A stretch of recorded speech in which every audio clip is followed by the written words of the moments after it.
All right, I listened to some Powerwolf on the way home from the gym, so this is my initial thoughts. I'm not like super well versed in their stuff. I listened to like 4 songs on the way home.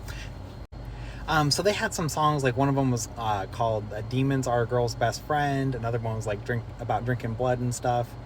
And kind of where I go with any sort of like content discussion, there's a really interesting passage in the Bible.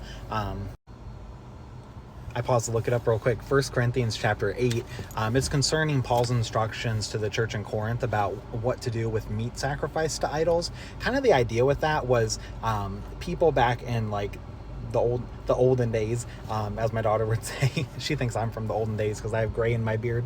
But 2,000 years ago, in like the super olden days, when Jesus walked the earth, people would sacrifice meat to idols, and then they would eat the meat from the sacrifice that people did to the pagan idol, and they would eat that meat. And for them, it was like symbolic of like, hey, I want to consume this meat that was sacrificed to this pagan deity, and I want to consume it and have it fill me. And in essence, I don't just want to eat the meat. I want to eat the meat that was sacrificed to the idol so that I could ingest this pagan deity. I want to ingest not just the meat, but the pagan deity spirit as well.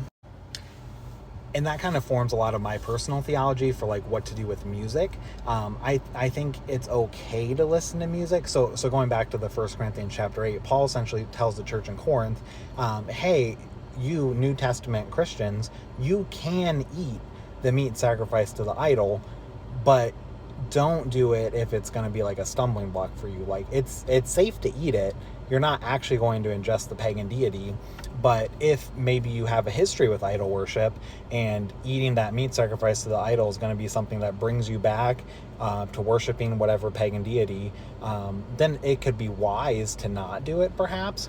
But it is okay to do it. And I think kind of that forms a lot of my theology with like what music can we listen to as Christians in the New Testament age.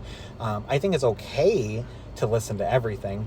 I believe there's another scripture, everything is beneficial, but not everything is... Or sorry, everything is permissible, but not everything is beneficial. Let me get the reference. That's 1 Corinthians 10:23. And so like a band like Powerwolf, if it's not causing you to sin, then I think it's safe to listen to. But if it's something that steers your heart away from worshiping Jesus as Lord, then my pastor advice, if you will, would be maybe that's not the best band for you.